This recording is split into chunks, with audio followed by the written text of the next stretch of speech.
Is want a causative verb?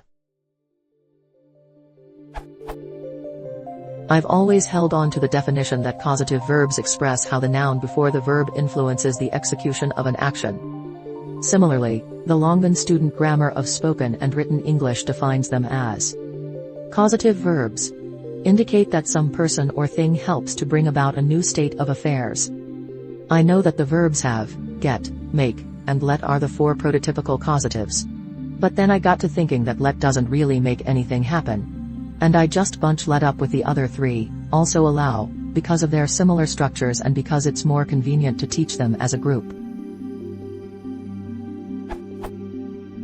When learners and teachers expand the definition beyond the four most common causatives, in both active and passive-like structures, the lines can get blurry.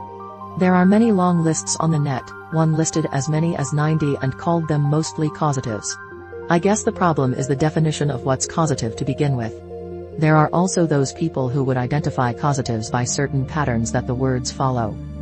In any case, for this particular question, I'd settle for one verb that I've seen making the rounds on causative lists. Is want a causative verb or not? And for me to make a sharper delineation of what's causative, I'd have to ask why.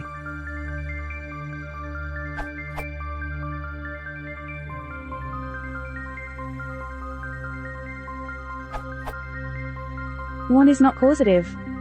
A causative verb can be paraphrased as cause S to be true, where S is some proposition that might refer to an event, e.g., cause it to explode, they exploded the bomb they dug up. An action, cause someone to trip, his older brother tripped him accidentally. A state, cause someone to be dead, we wouldn't have to kill anyone. These are, respectively, paraphrases for the causative transitive verbs explode, trip, and kill.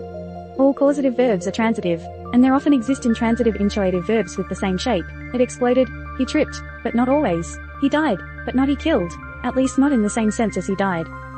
Wanting, of course, causes nothing to happen by itself, though it can serve as a motivation. As Barry says, it's a mental state verb, very close to the deontic sense of the modal verb will. In German the modal verb wollen straightforwardly means to want.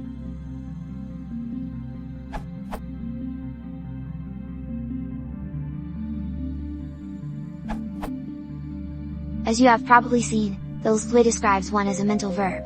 That seems as good a classification as any.